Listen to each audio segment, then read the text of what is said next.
Good morning. My name is Matthew R. Kearns, and I serve as the Associate Director of Member and Alumni Relations for Focus St. Louis. Focus St. Louis is a nonprofit organization. Our mission is to educate leaders, connect leaders, and facilitate important conversations for St. Louis and our surrounding region. Today is our fourth sneak peek into our new series, Focus, Elevate Leadership, a continuing education program designed to fulfill our purpose of continuing to inspire and equip leaders. These professional development courses will immerse participants in breakthrough thinking in order to grow their confidence, knowledge, and networks. Today's topic, the art of engagement, storytelling for leaders. Our guest, Kerry Garbis, president and founder of Ovation. Kerry has successfully run her company virtually since day one, building and maintaining relationships in a virtual environment for well over a decade. Kerry is a professional speechwriter certified by the Professional Speechwriters Association, a business etiquette expert certified by the Emily Post Institute, and an emotional intelligence expert certified by the Hay Group. A professional actress since childhood, her company offers transformative professional presence and speaker development training, helping business professionals all over the world get prepared, get confident, and get ovation. As Kerry delivers content, she requests that you use the chat box throughout the presentation for questions and comments, as this is an interactive experience. Kerry will try to make it to everyone's question today, but if she's unable to answer yours, you can email me at matthewk@focus-stl.org, and I'll talk with her and reply with your answer. Please make sure all microphones are off. Focus St. Louis would like to thank lead sponsor Citi and presenting sponsor Daugherty Business Solutions for this opportunity. And now, good morning to my friend Kerry Garbis. Good morning. Thank you so much for that introduction. Yes, as Matt said, I love the chat box. So find your way over to it now as I get our PowerPoint started. And in the chat box, select panelists and attendees to let your fellow attendees know that you're here. And do me a favor, put a big O in the chat box. Just let me know that you're here. Let me know that you're awake. It's almost lunchtime for a lot of us. Yes, thank you. And it's O for ovation, or oh, that was interesting, or oh, hey, whatever you want the O to stand for. And as I talk today and something's really resonating with you, give me an O, that would be great. Of course, as Matt mentioned, any questions, oh, Julio gave us a what's up, hashtag what's up, that's good too. That's good, I'll take it. So anything you want to ask, again, O's if something's resonating or an aha moment, questions, comments, I'll keep it in the chat box. That's a great way for us to really be together, even though we're in the virtual environment. I'm going to take you back to a time where I was living in New York and having a pretty good run as a professional actress. Matt mentioned that that's what I've been doing since I was a kid. And I found myself at a place where I wanted to take a break and get what I considered a real job and be able to go to friends' weddings on the weekend and go to baby showers. And so I get a job at one of the big payroll companies and had a teeny tiny territory in Manhattan. So I get this sales job, and a couple weeks in, I'm, to be honest, not loving selling payroll, but I realize I'm doing well and making traction and getting a lot of sales. And about 6 months in, I'm out selling most of my team, and I don't even like selling payroll. So one day, one of the very seasoned payroll reps, Judy, who had been there for 12 years, came up to me. And Judy was a very tall woman. And if you could see me in person, I'm actually not petite. I'm 5'7.5". So Judy was really tall. So she comes over to me one day and kind of towers over me like this. And I'm like, yeah, Judy, intimidating. She's like, how do you do it? And I'm like, how do I do what? And she said, I've been here for 12 years. You've been here for 6 months. How are you outselling me? I'm like, I have no idea. So she said, take me out with you today. And, when Judy approached you, you did what Judy wanted you to do. So I take her out. We're knocking on doors. We're doing cold calls. We're sitting down with prospects. I'm telling stories. We're leaving information. We're getting out of there quickly, whatever it was. We come back at the end of the day and she said, all right, tell me how to do that. And I was like, again, how to do what? And once she articulated to me, what she was talking about was knowing what story to tell in what situation. understanding the clues that people were giving off when we were going to meet with them, that maybe they were saying yes, but they really didn't want our services. And how did I know when people were saying no, that maybe that was an in to ask some more probing questions? And I was like, oh, because I'm good at reading body language. I'm good at telling stories. I'm good at kind of feeling out the heat of the room. And I realized, oh, it's my actor skill set. I'm using this stuff in the sales environment, in the business environment, and she's not privy to all the conservatory training I took at Syracuse University, where I got my undergrad. So that sparked the very first idea for my company, which is Ovation. And we're now in our 9th year. We're training globally in multiple languages, in storytelling, professional presence, and every single facilitator with Ovation is a professional actor. And storytelling is what, go cues, yes, thank you. And storytelling is what we're focusing on today. Storytelling is a tool that I guarantee you're using. You've probably already used it this morning, and it's how we consume information. It's how we relay information. And in the business environment, we just want to refine it a little bit. So as we talk about stories, or we tell stories and we hear stories, this is what happens to your brain. And if you're looking at the screen, what you see is a brain exploding and firing all sorts of stuff. So your brain loves stories, and the brains, more importantly, of your listeners. 3 major things happen to your brains when they hear a story. Neural coupling. So this is when a brain hears or sees, experiences a story, it fires the same neurons in the brains of the listener as it does in the speaker. So it basically like creates a coherence called mirror neurons, and my story becomes your story. That's pretty cool. Also, when a listener hears a story, it produces oxytocin, and that's a substance that increases generosity, compassion, trustworthiness, sensitivity to social cues. So basically, by telling a story, you're upping the emotional intelligence of the listener. Wonderful. Finally, when a brain hears a story, it releases dopamine, and that's that wonderful thing that makes it easier to remember stuff with more accuracy. So these are 3 major scientific brain science reasons you want to be telling stories. Now, where to use the stories? Well, certainly in an opener, just like I did. You could do it at an opening of a presentation, a webinar, a meeting, any sort of meet and greet. It's a wonderful way to emotionally connect and start to build a rapport, and a wonderful way to get information to someone that's going to be extra sticky without just kind of listing your resume or the benefits and features of your product or your process. You could also use it as the close, right? Hey, I'm going to end my presentation and then jump into your story. You could close out a topic and really hone in on a hard point with a story. One of my favorites is the almighty awkward moment filler. So think about all the Zoom meetings that we've been on recently.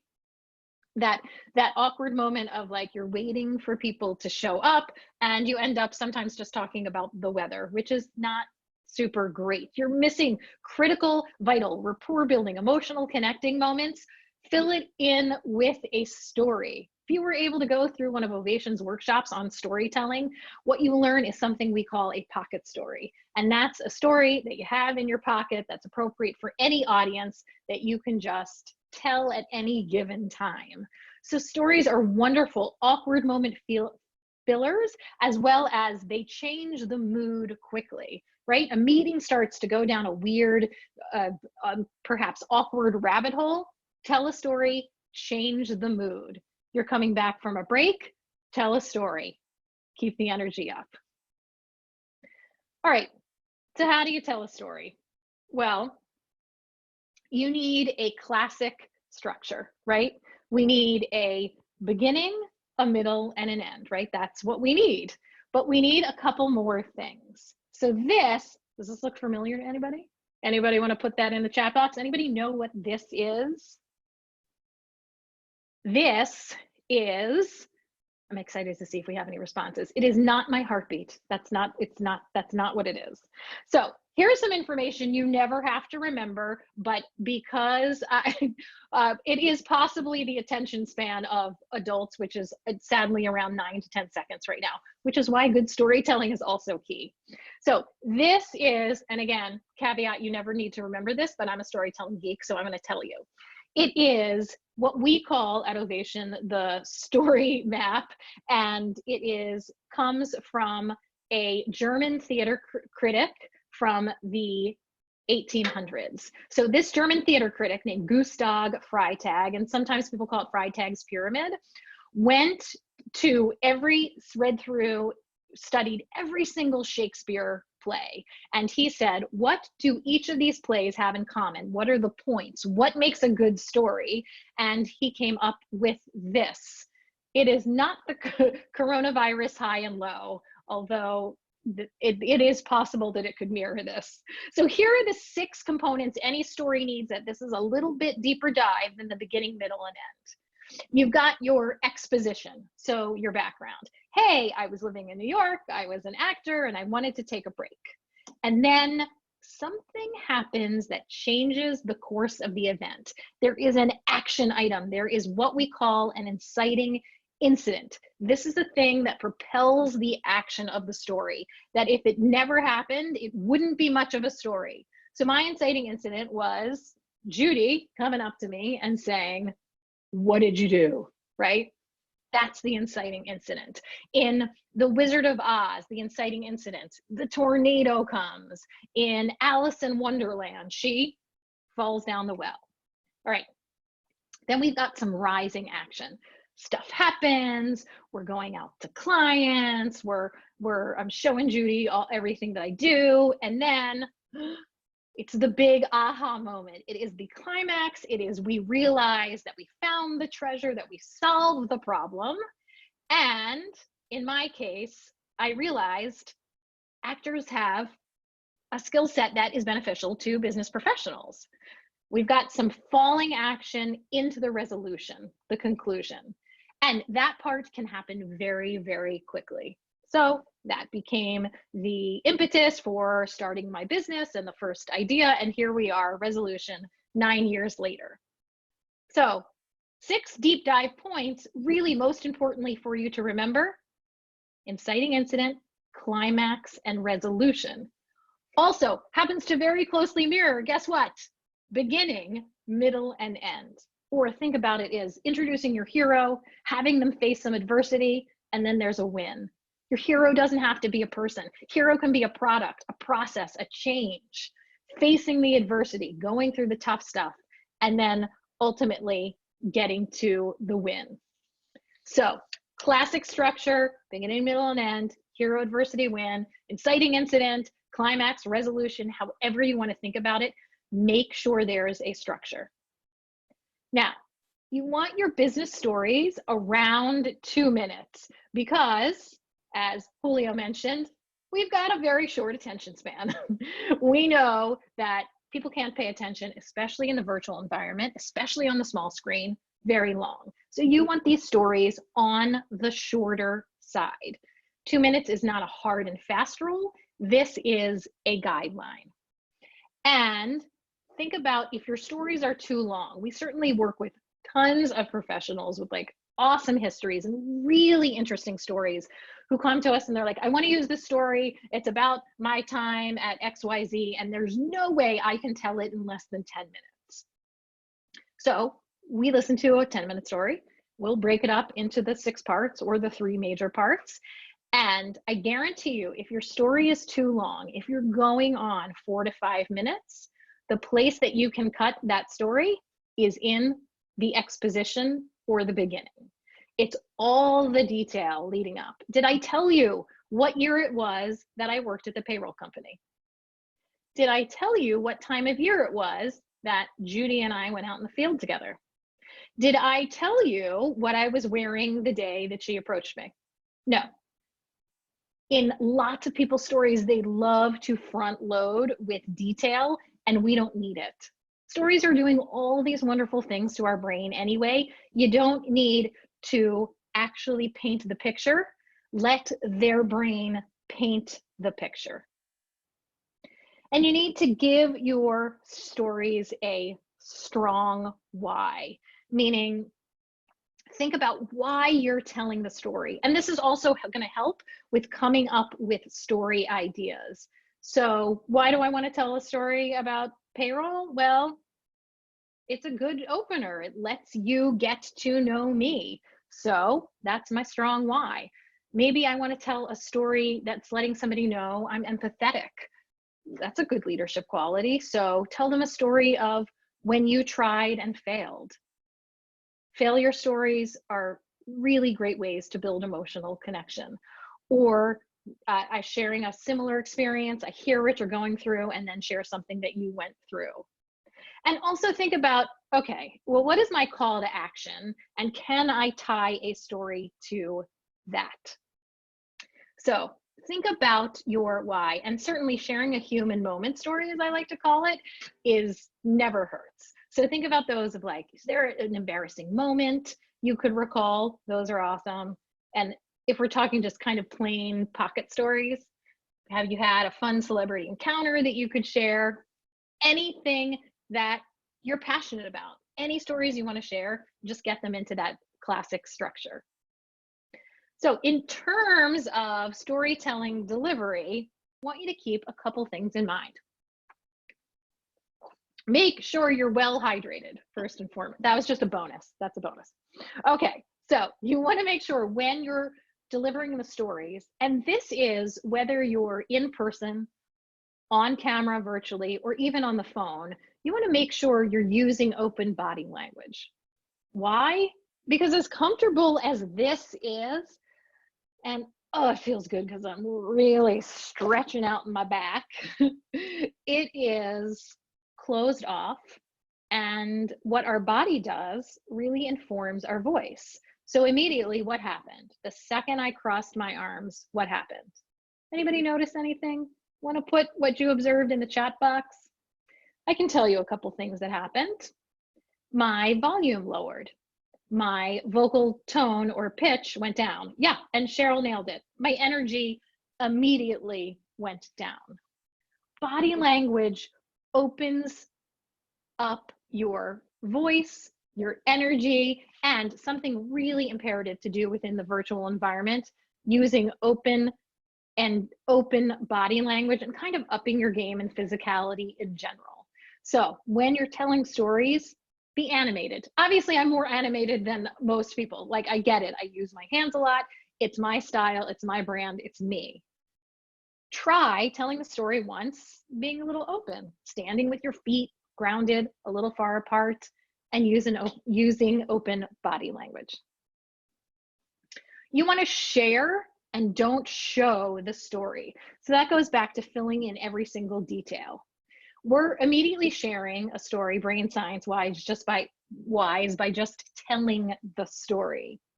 Be sure that you're sharing the experience. So as you're telling stories, think about it more of, I'm taking you by the hand and having you next to me in this experience that I'm sharing, versus I'm putting a video on the screen and hitting play.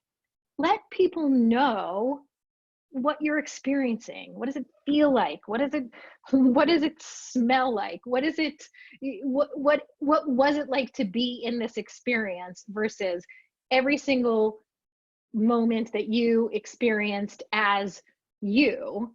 Let them in and by your side, and make the stories colorful, right? Let them know. Adding names is really helpful, because immediately I said, first off, the name Judy. I didn't tell you what Judy looked like, although I did give you height. But saying the name Judy immediately sparks an image in your brain. So rather than just saying I had a coworker, you want to give people names. That's going to add some color and some richness to your stories. So adding names, even if it's not a real name, if we have to protect that for some reason, giving other characters in your story names helps share that experience. And you have to be, when you tell stories, you do have to be aware of your audience.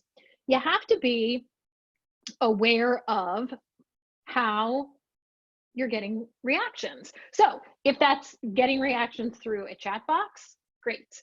If you're on the camera, see if it's resonating. Check in with the audience. If it's one person, are they looking at you like this? Right? Maybe we want to jump ship. Something's not great. Jump ship from the story. If they're into it, keep going if it's resonating. And ask them, what's not working for you in the story, right?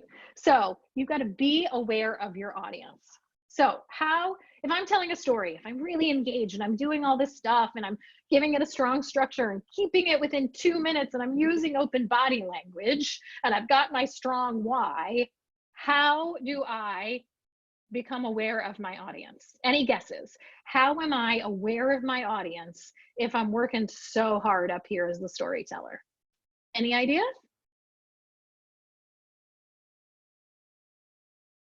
Well, I'm waiting. I'm so excited. Like it's not like the bubble when somebody's texting, so I can't. Yes, I am asking you to type in the comments. That's right. So, right, I can ask on here, yeah, ask questions. So, but how do I free my brain up and my mind, my brain and my mind, apparently two different things, to check in with the audience? Well, what's the number one thing you can do is you can rehearse. And you can rehearse in a very thoughtful, specific way. So what we're going to introduce you today is our rehearsal process that we use at Ovation, derivated from the life of actors and the experience of actors, and something that we teach in most all of our workshops, whether it's presentation skills, storytelling, even strategies for a difficult conversation. We're teaching our participants this rehearsal structure. So the first thing you want to do, it's 3 steps. And the first thing you want to do, and this is after you've created your content. So whether that's writing it down or thinking it through, depending on how your brain works. Some people like bullets. Some people just want to think of their story idea, ensuring that it's got a classic structure on it. We want you to do a talk through. So think of it as going from the page out of your mouth. You can be standing, you can be sitting, and the key thing is saying it out loud and then checking against the structure. It's fabulous to do with a partner, with a listener if you can, but just get it out loud and be like, okay, I do have all the pieces, I'm good. And then you're gonna do a walkthrough. This is for sure, no matter if you never tell this story on its feet, for the walkthrough part, you're gonna stand up on your feet. Why? Guess what? It does these cool things with your brain. It makes the information more sticky and gets it into your muscle memory faster. Muscle memory is different than memorization. We recommend working on muscle memory versus memorization in business. Why? I don't want you to memorize your story. You know your story. You experienced it. Don't memorize it because you could forget it. You could forget some words, but you're not going to forget the experience that you had. So get this story into your muscle memory. And so that's going to happen by faster if you're on your feet or you're actually walking. And as you do this piece of the rehearsal process, you're going to focus on your delivery. So thinking about, like, am I using nice open body language? Do I have lots of ums and ahs? All that kind of stuff. Is my face engaged? And time yourself. This is the time to break out your phone and put it on a timer and see how long it is. Because then we might have to make some major content cuts, maybe go back to the walkthrough, and then jump into the talk through. Great thing about this rehearsal process is you can do it multiple times. You can spend as long or as little on each piece as you want. If you're prepping for even a difficult conversation or delivering bad news, you can get through this rehearsal process in about 2 minutes. So walking, again, Yes, we want you to stand up. If you can walk, even better, because it's going to sink into your brain a little bit faster. Then our third piece is, look at her, dress rehearsal. This is doing it for one final time out loud without stopping, kind of like as if you were going to do it in real life. Simply, we've given you the guideline to say your stories before you share them out loud 3 times. Out loud is key. Out loud is about getting it again into your vocal muscle memory, and everything sounds way different when you actually get it out of your mouth than it does in your head. So out loud 3 times. This is, we feel so strongly about this that not only do we teach it to every participant, but we require it of every trainer. And I certainly walk this walk. You can find me getting ready for any presentation or working on any new story. I am absolutely going through this rehearsal process. It is often that you can find me, if I'm engaged for a speaking engagement, that you can find me kind of pacing around the hotel or out an outside trail if it's nice, and talking out loud. My neighbors near where I live now outside of Boston love to make fun of me because they'll see me in the morning with my notes for my webinars talking out loud. In fact, yesterday morning, one of the neighbors, you know, from across, socially distanced across the street, was like, "Hey, Kerry, what are you doing? You're not talking to yourself." And I was like, "Well, I don't have any webinars today." So we truly walk the walk. Again, we think it's so important that we've created a gift for you for this webinar. And so we want you to head over to getovation.com/extras. You can download our rehearsal process checklist. So you'll see these same pictures with these same processes, these same steps, with a couple additional steps underneath to make sure that you're getting through that rehearsal process.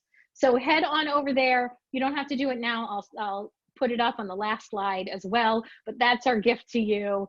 Please enjoy it. Please use it as you prepare to dip your toe into the world of storytelling. So storytelling, it's an art, right?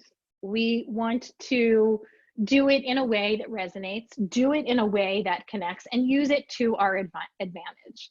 And here are some guidelines for telling the stories, because we talked about the why, we talked about the where, we talked about the how, and some delivery techniques, and certainly this rehearsal process. So to kind of sink it all in, we want to offer some guidelines. Again, any questions, any thoughts? I'm still keeping a good eye on that chat box. So one big thing with stories, and this is often a big shift for a lot of people, is just launch into the story. Here's what I mean. Please do not do this. Good morning. I'm going to share with you a funny, fantastic story about the time I almost died. Well, guess what? You have now just told us the entire story. Don't tell us you're telling a story. Don't tell us what kind of story it's going to be. Launch into the story. Remember 20, 30 minutes ago, I said, I'm going to take you back to a time. I didn't say, I'm going to start with a story. Launch into the story. It can feel a little awkward at first. Try it. It's so much more engaging. People will follow you. They'll get, it's a 2 to 3 minute story. They're going to get, you're telling a story. Okay. You don't have to tell them you're telling a story. Try it. I want you to tell the truth. What? I can't make up a story? Well, you can, you know, change some details to protect the innocent, like names. Yes, that lady's name was totally Judy. You can offer a story that's based on the truth. You definitely have artistic license. You can make what, you know, like an amalgamation story, right? Take a couple pieces from there, and you can certainly tell somebody else's story and offer somebody else's experience, assuming you're going to share that it is someone else's experience and not your story. But completely fictitious, not your own stories won't resonate. They will feel phony and they will feel fake to your audience. And I guarantee you, everybody here has a vast amount of experience that we can tie to our messages, tie to our content, and an appropriate story to tell within whatever situation that we're in. when I was back in the old days when we went to in-person networking events. This is a number of years ago. I had just gotten here in Boston and wanted to let people know that yes, we're a global company, but we're local here to the Boston area. So I attended a rooftop deck networking event, and I always get to networking events early. And I'm standing there, one of the first people there. I'm standing in line at the bar waiting for an adult beverage, like you do at an evening networking event. And a woman comes up behind me. Her name was Cheryl. It was on her name tag.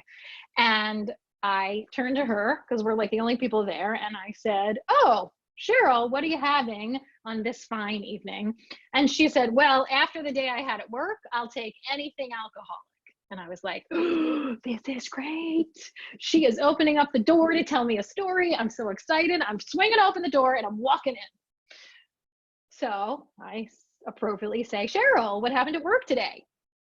And she launches into a story about how a new manager came into her company, and that the president of the company came in before the new manager got there. And the president said, "Whatever you do, do not say this one word in front of the manager. This is a highly offensive word to the manager, and you may not say it in front of her, whatever you do."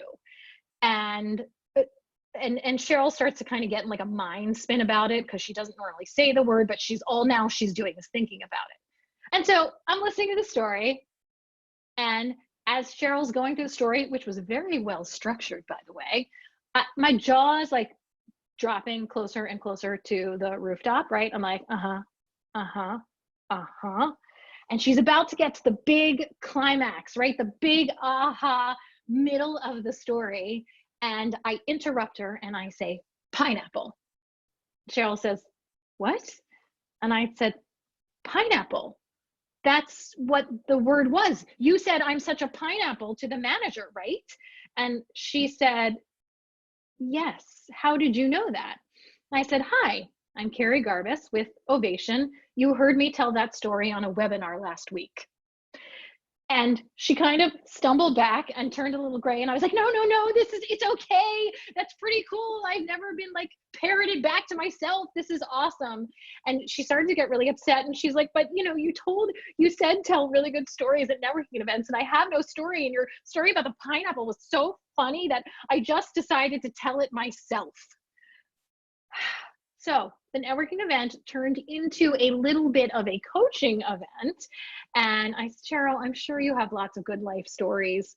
So as I encourage you to move forward in your storytelling, dip a toe in, try a story on a call, but for sure, make sure it's your own story. Tell the truth and avoid pineapples." That's my biggest recommendation. Finally, rehearse. Head over to our website, grab that extras. It's there on your screen. Get ovation.com/extras. Download the extras checklist. It will really help up your game in storytelling.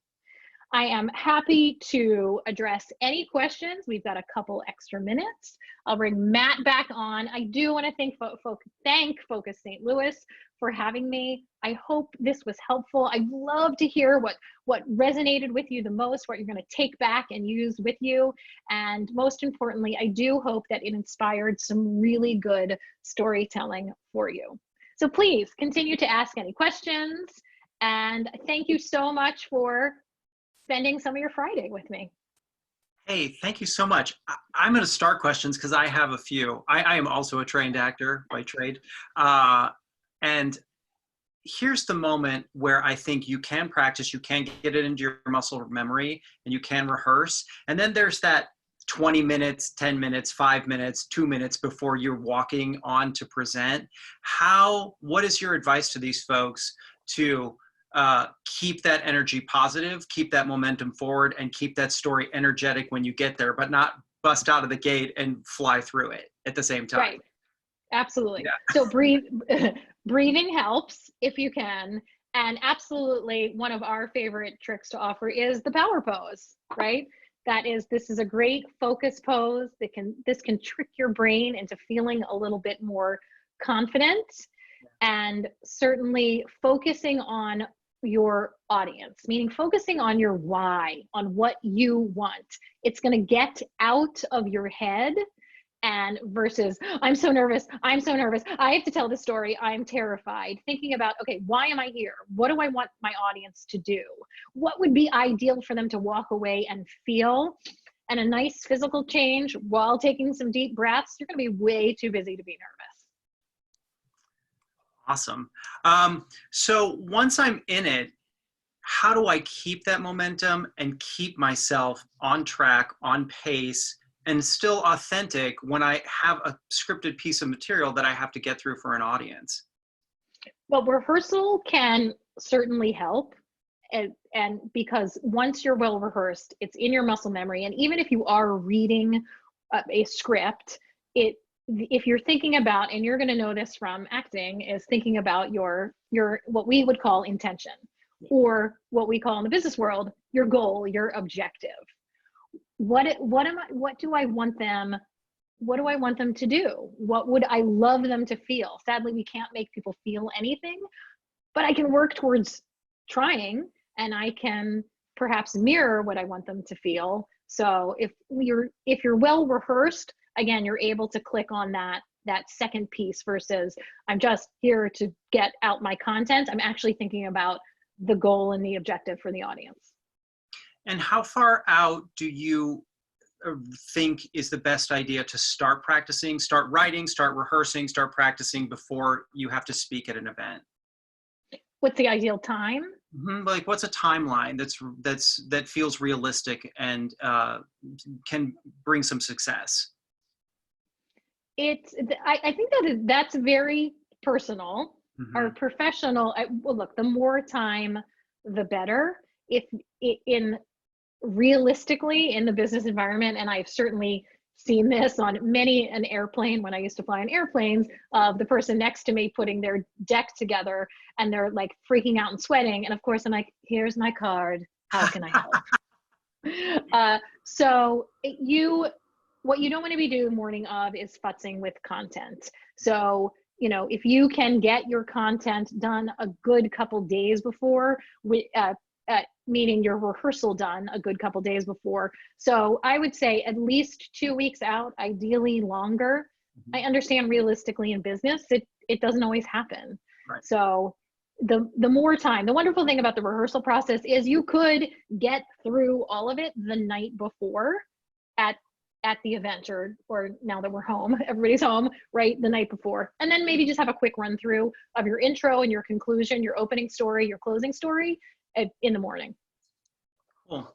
And another question that came up is, how do you stand out positively in a socially distancing environment? That's a good question.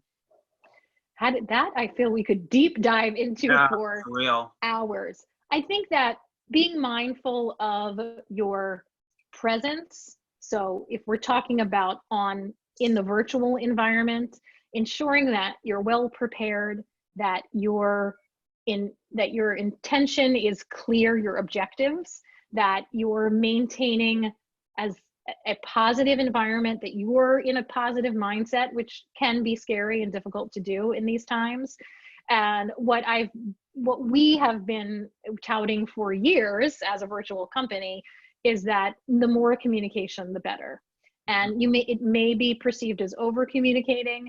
I don't think now in this time, as everybody's so siloed, the more information that we can get out to people, the more, especially as a leader, kind of over communicating is going to allow people to feel that you're there a little bit more. And I'm glad you said that, because as a leader, we are a leadership organization where we train leaders. What is your thought about stick just to the script during this time of uncertainty, or being willing to ebb and flow off of it a bit and show your authentic humanity and what you're feeling and feeling and thinking during this? What are your thoughts around that? Or feeling and feeling. Yeah, right. I sent an email out to my team this morning, and I've been sending out all sorts of communication, emails, videos, text messages, voice text messages. And the one this morning was entitled, COVID-19, the one with all the feelings. Everybody's experiencing a lot, very different feelings, but this is so new and so weird, and nothing like this has happened in history. So absolutely allowing for social time at the beginning of meetings and gatherings as a leader is key.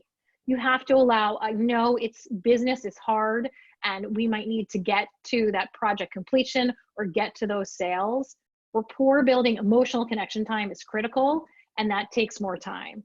And if you're in the middle of something, but something comes up and it's really important that it get addressed emotionally, it's going to be way more beneficial to go off script, take time now, address the mental health of your team and your people, that the time it's going to take later to fix it and repair whatever damage has been done is going to be way more than taking 10, 20 minutes off script, off point, to make people feel a little better.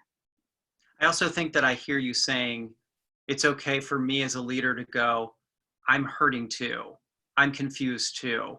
I don't have all the answers, but I'm doing my best, to show your human side and to say, you know, my kids are okay. My house is okay. My household is all right now. Yeah. Yes. Yes. If that's comfortable for you, well, maybe it's not. You're going to be a stronger leader, showing your insecurities, showing that nobody is immune to what's going on in some respect. It's affecting all of us in very different ways. I highly encourage leaders now to have those candid conversations, to understand that maybe it's not so pretty as just a plain wall behind me. There's other chaotic stuff happening. Let them see it. Yeah. And as we wrap up, is there any final advice you'd like to give people on storytelling today? My final advice is try it. Even if you're terrified, even if it feels weird, even if it doesn't belong in my organization or this company or this kind of conversation, try it. Try a 1 to 2 minute story. It may totally tank. And then guess what? Then you've got a really good story to tell somebody else. Try it. Let me know how it goes. I'd love to hear it. Hey, I tried storytelling. It was a disaster. I'll come in and help. So please connect with me on LinkedIn and head over to Ovation, download that extras gift for you. And I look forward to hearing how your storytelling success is. Thank you so much for joining us today. I really appreciate your time and sharing this information with us. I also always want to thank our sponsors for making this possible. So thank you to Citi, lead sponsor and presenting sponsor, Daugherty Business Solutions. And check our website for more Elevate Leadership and other events coming up next week. You can find us at www.focus-stl.org. You guys have a great day. Have a good weekend. Kerry, thank you. And we'll see you. Thank you. Take care. You will, absolutely. Bye. Bye, everybody. You.